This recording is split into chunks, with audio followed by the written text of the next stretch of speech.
5. La ejecución fue bien. Si podía hablarse de una buena ejecución, cosa que dudo mucho.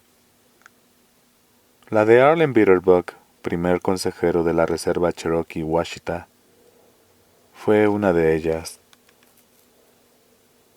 Le temblaban tanto las manos que no había conseguido hacerse bien las trenzas, de modo que permitieron que su hija mayor, una mujer de 30 y tantos años, las rehiciera con elegancia. Quería adornar los extremos con plumas de halcón, el pájaro favorito de Arlen, pero no pude permitirlo, pues las plumas podrían incendiarse. Naturalmente no se lo dije a la hija, a quien sencillamente expliqué que aquello iba en contra de las ordenanzas. La mujer no discutió, se limitó a inclinar la cabeza y a tocarse las sienes en señal de decepción y desaprobación. Aquella mujer se comportaba con enorme dignidad, lo que era casi una garantía de que su padre haría otro tanto.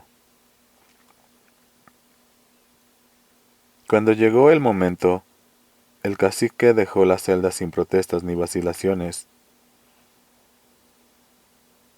A veces teníamos que soltar los dedos de los presos de los barrotes. Rompí uno o dos en mis años de carcelero, y aún no he podido olvidar aquel chasquido seco. Pero gracias a Dios el cacique no era de esos. Caminó con la cabeza alta por el pasillo de la muerte hasta mi despacho, y allí cayó de rodillas para rezar con el hermano Schuster, que había venido desde la iglesia bautista de la Luz Divina en la vieja cafetera que tenía por coche. Schuster leyó varios salmos, y el cacique se echó a llorar al oír aquel que habla de descansar junto a las aguas tranquilas. Sin embargo, no se puso histérico ni nada por el estilo. Intuí que el hombre pensaba en un agua tranquila, tan pura y fría que cortaba la garganta al beberla. En honor a la verdad, me gustaba verlos llorar un poco. Cuando no lo hacían, me preocupaba. Muchos hombres son incapaces de volver a levantarse sin ayuda, pero el cacique no tuvo problemas. Al principio se tambaleó ligeramente, como si estuviera borracho, y Dean le tendió una mano para ayudarlo. Pero Bitterbuck había recuperado el equilibrio solo y siguió adelante. Casi todas las sillas estaban ocupadas y la gente murmuraba, como suele hacerse mientras se espera que comience un funeral o una boda. Aquel fue el único momento en que a Bitterbuck le fallaron las fuerzas. No sé si le preocupaba a alguna persona en particular, o todas ellas a la vez, pero oí nacer un sollozo en su garganta, y el brazo que sujetaba mostró una tensión que no estaba allí antes. Vi con el rabillo del ojo que Harry Terwilliger se acomodaba para cortar el paso del cacique, en caso de que éste decidiera ponerse difícil y retroceder. Apreté la mano sobre su codo y golpeé el interior de su brazo con un dedo. «Tranquilo, cacique», dije prácticamente sin mover los labios. «Lo que la gente recordará de ti es cómo te marchaste. De modo que ofréceles algo bueno. Demuéstrales cómo se comporta un Washita». Me miró e hizo un pequeño gesto de asentimiento. Luego tomó una de las trenzas que le había hecho su hija y la besó. Miré a Brutal, que estaba de pie detrás de la silla. Estupendo, en su mejor uniforme azul, con todos los botones de la chaqueta resplandecientes y el sombrero perfectamente colocado sobre su cabeza grande. Le hice una pequeña señal y de inmediato dio un paso al frente para ayudar a Bitterbuck a subir a la plataforma, en caso de que necesitase ayuda. Aunque no la necesitó. Pasó menos de un minuto desde que Bitterbook se sentó en la silla, y el momento en que Brutal volvió la cabeza y dijo suavemente: Interruptor número 2. Las luces bajaron otra vez, pero solo un poco. Nadie lo habría notado de no estar esperándolo. Eso significaba que Van Hey había accionado el interruptor, que algún listo había apodado el secador de Mabel. Se oyó un leve zumbido en el casquete, y Bitterbook se echó hacia adelante contra las amarras y el cinturón de seguridad que le cruzaba el pecho. El médico de la prisión contemplaba la escena con expresión imperturbable, apretando los labios hasta que su boca pareció una costura blanca. No hubo espasmos ni sacudidas, como en el ensayo con el viejo tutú. Solo una fuerte caída hacia adelante, como cuando un hombre se dobla desde las caderas durante un orgasmo particularmente intenso. También olía. No era un dolor desagradable por sí mismo, pero sí por las asociaciones que despertaba. Nunca he sido capaz de bajar al sótano de mi bisnieta cuando me llevan allí, aunque ahí es donde su pequeño tiene montado su tren eléctrico, y le encantaría enseñárselo a su bisabuelo. Como imaginarán, no me molestan los trenes. Es el transformador lo que no puedo soportar. Su zumbido y su olor cuando se calienta. Incluso después de tantos años, ese olor me recuerda a Cold Mountain. Van Hey esperó 30 segundos y luego apagó el interruptor. El médico se adelantó y auscultó al cacique con el estetoscopio. Los testigos habían dejado de murmurar.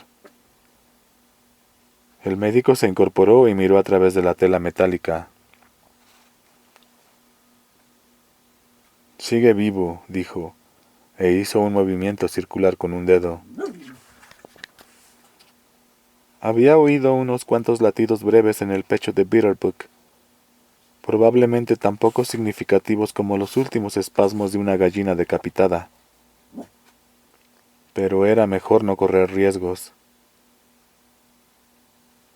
No queríamos que en mitad del túnel se sentara de repente en la camilla gritando que se sentía como si ardiera por dentro. Van Hey le dio al interruptor por tercera vez y el cacique volvió a caer hacia adelante, moviéndose ligeramente hacia los lados debido a la corriente. El médico volvió a auscultarlo y en esta ocasión hizo un gesto afirmativo. Una vez más habíamos triunfado en la destrucción de aquello que no podíamos crear. Algunos de los testigos comenzaron a murmurar de nuevo, pero la mayoría permanecieron sentados con la cabeza gacha, como si estuvieran paralizados, o quizá avergonzados. Harry y Dean entraron con la camilla. En realidad era Percy quien tenía que tomar uno de los extremos, pero él no lo sabía, y nadie se molestó en decírselo. Brutal y yo colocamos en la camilla al cacique, que aún tenía la capucha puesta, y lo llevamos hacia la puerta que conducía al túnel lo más rápido posible, sin llegar a correr. Desde el orificio superior del saco salía humo, demasiado humo, y el olor era insoportable. «¡Maldición!», exclamó Percy con voz temblorosa. «¿Qué es ese olor?». «Apártate y no vuelvas a ponerte en mi camino», dijo Brutal mientras se dirigía a la pared donde había un extintor. Era un modelo antiguo de esos que hay que bombear para que salga el producto químico. Entretanto, Dean le había quitado la capucha. El espectáculo no era tan horrible como nos temíamos, pero la trenza izquierda de Bitterbook humeaba como un montón de hojas húmedas. «Olvida eso», le dije a Brutal. No quería tener que limpiar aquel producto químico de la cara del muerto antes de ponerlo en la parte trasera de la furgoneta de los fiambres.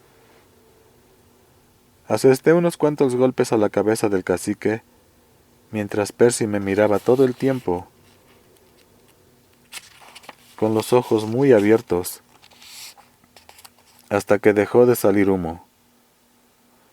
Luego bajamos los 12 escalones de madera que conducían al túnel. Estaba frío y húmedo como una mazmorra, y se oía el sonido sordo y constante del agua al gotear. Las luces cubiertas con rudimentarias pantallas de lata, hechas en el taller de la prisión, alumbraban un túnel de ladrillo que se extendía unos 10 metros por debajo de la autopista y tenía un techo abovedado y húmedo. Cada vez que bajaba allí me sentía como un personaje de Edgar Allan Poe. Había una camilla con ruedas esperando. Subimos el cuerpo de Bitterbook y eché un último vistazo para asegurarme de que el pelo ya no ardía. La trenza estaba chamuscada, y lamenté ver que el pequeño elegante lazo de ese mismo lado se había reducido a un simple bulto negro cubierto de hollín. Percy abofeteó la cara del muerto, y el sonido sordo de su mano nos sobresaltó a todos. Miró alrededor con una sonrisa burlona y los ojos brillantes. «Adiós, cacique», dijo. «Espero que en el infierno haga suficiente calor para ti». «No hagas eso», dijo Brutal, y su voz resonó grave y solemne en el túnel húmedo. «Ya ha pagado su deuda y está en paz con el mundo. No vuelvas a tocarlo». «Vamos, no fastidies», replicó Percy, pero retrocedió con nerviosismo cuando Brutal se acercó a él y su sombra comenzó a crecer a su espalda, como la sombra del mono en el cuento de la calle Morgue.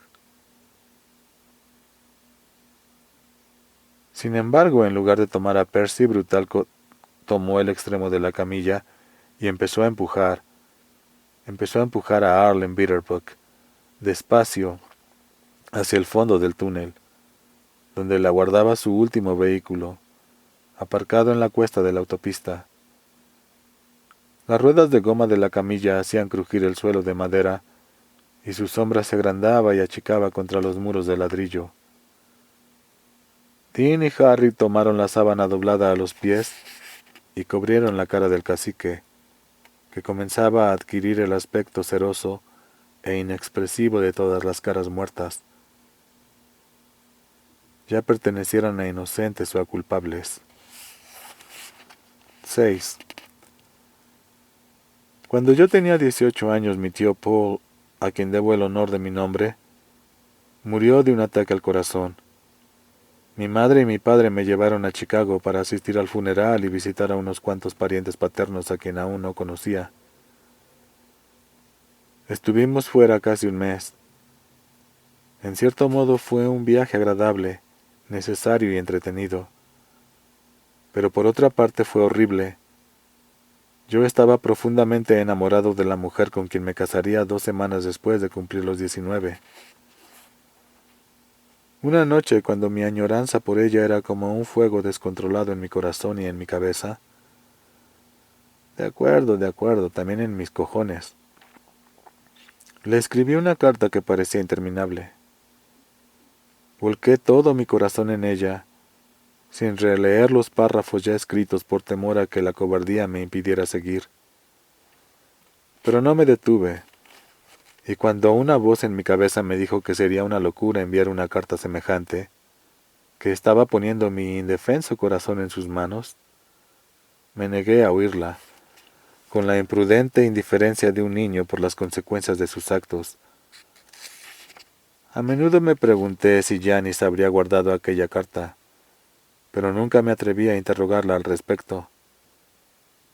Lo único que sé es que no la encontré cuando registré sus pertenencias después del funeral. Aunque naturalmente eso no significaba nada. Supongo que si nunca se lo pregunté es porque temía que aquella carta ardiente significara menos para ella que para mí. Tenía 4 páginas y creí que nunca escribiría nada tan largo en mi vida. Pero ahora, miren esto. Con todo lo que llevo escrito, el final aún no está a la vista. Si hubiera sabido que la historia se prolongaría tanto, no habría empezado. No tenía idea de la cantidad de puertas que puede abrir el simple acto de escribir, como si la vieja pluma de mi padre no fuera una pluma, sino una extraña variedad de llave maestra. Quizá el mejor testimonio de lo que digo sea el ratón, Willy, el del barco de vapor, Steamboat Willie, Cascabel, Mr. Jingles, la mascota del pasillo de la muerte. Hasta que empecé a escribir esta historia no me di cuenta de lo importante que era él. Sí, él. La forma en que pareció buscar a Delacroix antes de que éste llegara, por ejemplo. Creo que la idea no se me cruzó por la cabeza, al menos conscientemente, antes de empezar a escribir y recordar. Lo que quiero decir es que no me di cuenta de lo lejos que debía remontarme para hablar de John Coffey, o de cuánto tiempo tendría que dejar en su celda a un hombre tan grande que sus pies no solo sobresalían de la cama, sino que colgaban hasta llegar al suelo. No quiero que lo olvides, ¿de acuerdo? Quiero que lo veas allí mirando el techo de su celda, llorando en silencio y cubriéndose la cara con las manos. Quiero que oigas sus suspiros, que temblaban como sollozos, sus ocasionales gruñidos desgarrados. No eran los sonidos de angustia y arrepentimiento que a menudo oíamos en el bloque E, gritos agudos con vestigios de remordimiento, al igual que sus ojos húmedos. Al igual que sus ojos húmedos parecían ajenos a la clase de dolor con lo que estábamos acostumbrados a tratar. Soy consciente de lo que voy a decir parecerá ridículo, pero no tiene sentido escribir una historia tan larga si uno no va a atreverse a contar la verdad oculta en lo más profundo del corazón. Bien, en cierto modo, en lo más profundo del corazón. Bien, en cierto modo era como si John Coffey sintiera pena por todo el mundo, como si experimentase un sentimiento demasiado grande para calmarlo. A veces me sentaba a su lado y le hablaba, como hacía con todos los demás. Creo que ya he dicho que hablar era nuestra función más importante, de modo que a menudo conversaba con John Coffey e intentaba consolarlo. Creo que nunca lo conseguí, y una parte de mí se alegraba de que sufriera. ¿Saben? Creía que merecía sufrir. Incluso estuve tentado de llamar al gobernador o pedirle a Percy que lo hiciera. Al fin y al cabo era su maldito tío, no el mío, y solicitar un aplazamiento en la ejecución. Todavía no deberíamos freírlo, me decía.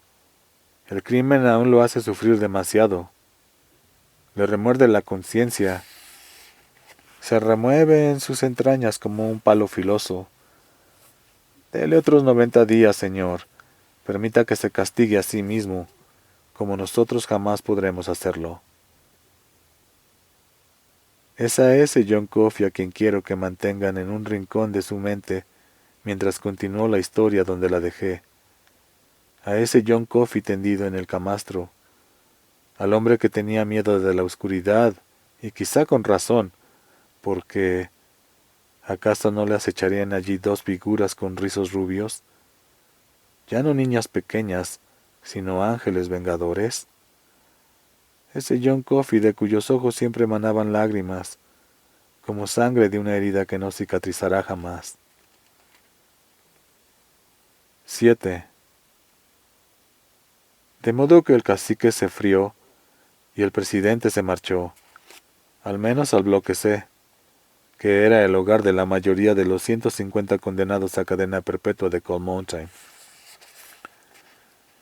En el caso del Prezi, su cadena perpetua solo duró 12 años, pues en 1944 lo ahogaron en la lavandería de la prisión. Claro que no fue en la lavandería de Cold Mountain, pues nuestra penitenciaría se cerró en 1933. Supongo que a los internos no les importaba demasiado. Como dicen ellos, una pared es igual que otra, y la freidora era tan mortífera en su nuevo cubículo de la muerte como lo habían sido en el almacén de Cold Mountain. Volviendo al Prezi, alguien lo empujó de cabeza en una tina de líquido para limpieza en seco y lo sostuvo ahí. Cuando los guardias lo rescataron, prácticamente no quedaban rastros de su cara. Para identificarlo tuvieron que tomarle las huellas digitales. Quizá le hubiese convenido terminar en la freidora, aunque entonces no habría tenido esos 12 años de gracia, ¿verdad? Sin embargo, dudo que haya pensado en ellos durante su último minuto de vida, mientras sus pulmones intentaban aprender a respirar Hexitol y Legia. Nunca atraparon al que lo mató. Para entonces yo estaba en el correccional de menores, pero Harry Terwilliger me escribió. Le conmutaron la pena sobre todo porque era blanco. Pero al final obtuvo su merecido. Yo lo veo como un largo aplazamiento a la ejecución que finalmente caducó. Cuando el Prezi se marchó tuvimos una época tranquila en el bloque E. Harry y Dean fueron asignados temporalmente a otros puestos, y por un breve periodo en el pasillo de la muerte quedamos Brutal, Percy y yo. Lo que era como si Brutal y yo estuviésemos solos, porque Percy se mantenía a distancia. Les aseguro que aquel tipo era un genio para eludir cualquier clase de responsabilidad. De vez en cuando, solo cuando Percy no estaba por allí, los muchachos venían en busca de lo que Harry llamaba una buena charla. Muchas de esas veces también aparecía el ratón. Le dábamos de comer y él se sentaba allí, solemne como Salomón, mirándonos con sus ojitos brillantes como gotas de aceite.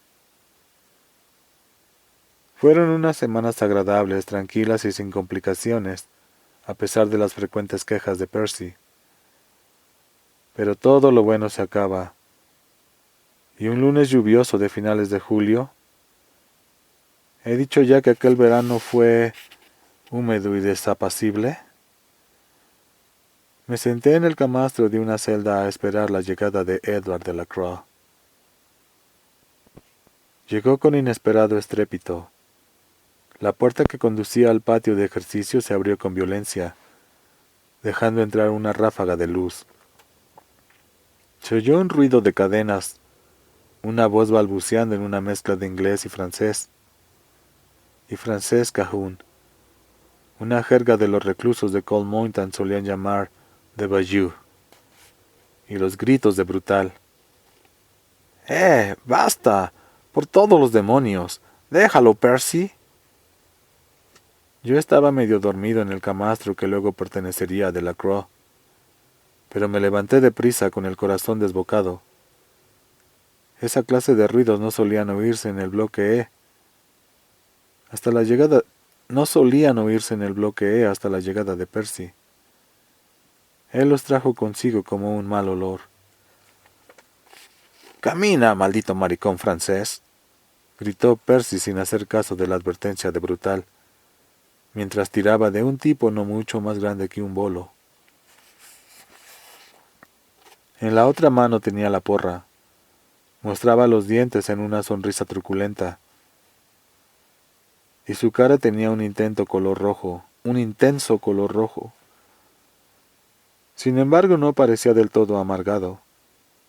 Delacroix se esforzaba por seguirle el paso, pero tenía grilletes en los pies, y por mucha prisa que se diera, Percy tiraba más rápido. Salí de su celda justo para sostenerlo cuando cayó al suelo, y así fue como nos conocimos él y yo.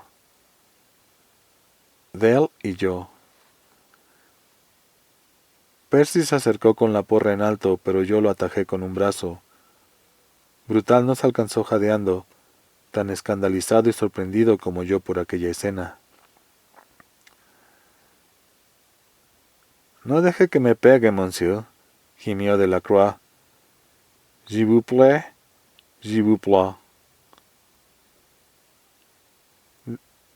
déjamelo a mí, gritó Percy al tiempo que se lanzaba hacia adelante y comenzaba a golpearlo con los hombros en los hombros con la porra. Delacroix levantó las manos gritando, y la porra chocó con un ruido sordo contra las mangas del uniforme azul. Aquella noche lo vi sin la camisa, y el pobre estaba hecho un mapa de hematomas. Al verlo me sentí fatal. Era un asesino, no una dulce criatura. Pero en el bloque E no hacíamos esas cosas. Al menos hasta que llegó Percy. Exclamé. ¡Basta! ¿A qué viene todo esto? Intentaba interponerme entre Delacroix y Percy, pero no lo conseguía. Percy seguía sacudiendo la porra a un lado de mi cuerpo y luego al otro. Tarde o temprano me daría un porrazo en lugar de a su presa, y entonces estallaría una buena, fueran quienes fuesen sus malditos parientes. No sería capaz de contenerme, y era muy probable que Brutal se uniera a mí. A veces pienso que ojalá lo hubiéramos hecho. Eso habría cambiado algunas cosas que pasaron después. ¡Maldito maricón! Te enseñaré a no tocarme. ¡Asqueroso cabrón! ¡Pam, pam, pam! Delacroix gritaba y le sangraba una oreja. Dejé de intentar escucharlo. Lo tomé por un hombro y lo empujé dentro de la celda, donde cayó sobre el camastro. Percy me esquivó y le dio un último golpe en el culo, algo así como la guinda del pastel. Entonces Brutal lo tomó de los hombros, me refiero a Percy, y lo arrastró por el pasillo. Cerré la puerta de la celda y eché el cerrojo. Luego me volví hacia Percy, debatiéndome entre la incredulidad y la furia. Percy ya llevaba varios meses con nosotros, el tiempo suficiente para que todos hubiéramos aprendido a detestarlo. Pero aquella fue la primera vez que me di cuenta de que estaba totalmente fuera de control. Se quedó mirándome no sin cierto temor. En el fondo era un cobarde. Nunca tuve la menor duda al respecto, pero confiada en que sus relaciones lo protegerían. Y en eso tenía razón. Supongo que habrá gente que no entienda cómo era posible después de todo lo que he dicho de él. Pero esa gente conocerá la Gran Depresión, solo por los libros de historia. Aquello era mucho más que una frase de libro. Y cuando uno tenía un empleo fijo, hermano, era capaz de hacer cualquier cosa para conservarlo. Para entonces Percy había palidecido bastante, pero sus mejillas seguían teñidas de rubor, y el pelo, habitualmente peinado hacia atrás con brillantina, le caía sobre la frente. ¡Demonios! ¿A qué viene todo esto?, pregunté. Nunca se le ha pegado a un prisionero en mi bloque. El maldito maricón intentó tocarme la polla cuando bajamos del furgón, dijo Percy. Se lo merecía y volvería a hacerlo. Lo miré, demasiado asombrado para hablar. No podía imaginar ni siquiera al homosexual más degenerado de este mundo de Dios intentando hacer lo que Percy acababa de decir. El traslado a una celda del pasillo de la muerte. No solía poner cachondos ni a los reclusos más pervertidos. Volví a mirar a Delacroix, que estaba acurrucado en el camastro, y se cubría la cara con las manos para protegerse. Tenía esposas en las muñecas y una cadena entre las piernas. Luego me volví hacia Percy. «Vete de aquí», dije. «Hablaré contigo más tarde». «¿Piensa escribir un informe sobre esto?», preguntó con voz truculenta. «Porque si lo hace puedo redactar mi propio informe, ¿sabe?». No quería escribir ningún informe. Solo quería que desapareciera de mi vista, y se lo dije. «El asunto está cerrado», concluí. Vi que Brutal me miraba con desaprobación, pero no hice caso. Ahora vete de aquí. Ve a la administración y diles que estás allí para leer cartas y ayudar a clasificar paquetes. De acuerdo. Había recuperado la compostura, o la tercera arrogancia que en su caso hacía las veces de compostura. Se apartó el cabello de la frente con las manos blandas, blancas y pequeñas, las manos de una niña, y se acercó a la celda. Delacroix lo vio y se encogía aún más en el camastro, balbuceando en una mezcla de inglés y francés macarrónico. «Todavía no he terminado contigo, Pierre», dijo. Entonces una de las enormes manazas de Brutal cayó sobre el hombro y Percy dio un salto. «Sí que has terminado», le espetó Brutal. «Ahora vete, esfúmate». «No me das miedo, ¿sabes?», dijo Percy. «Ni un poco». Volvió la mirada hacia mí. Ninguno de los dos me asusta. Pero lo hacíamos. Se notaba en sus ojos, tan claro como la luz del día, y eso lo volvía aún más peligroso. Un hombre como Percy nunca sabe qué va a hacer un minuto después, un segundo después. Lo que hizo entonces fue volverse y caminar por el pasillo con largos pasos arrogantes. Con pasos largos y arrogantes. Había demostrado al mundo lo que era capaz de hacer cuando un francés esquelético y medio calvo se atrevía a tocarle la polla. Por todos los santos. Y abandona victorioso el campo de batalla. Recité el discursillo de rigor, que oiríamos la radio, el salón de baile y la chica del domingo, y que lo trataríamos bien si él hacía otro tanto. Aquella pequeña homilía no fue lo que podríamos definir como uno de mis éxitos. Delacroix lloró todo el tiempo, acurrucado a los pies del camastro, tan lejos de mí como era posible, sin estamparse en el rincón. Cada vez que yo me movía, él se encogía, y no creo que escuchase más que una palabra de cada 6, aunque quizá fuese mejor así. De todos modos, no creo que mi peculiar sermón tuviera mucho sentido. 15 minutos más tarde volví a la mesa de entrada, donde Brutal Howell, con expresión afligida, chupaba la punta del lápiz que guardábamos con el libro de visitas.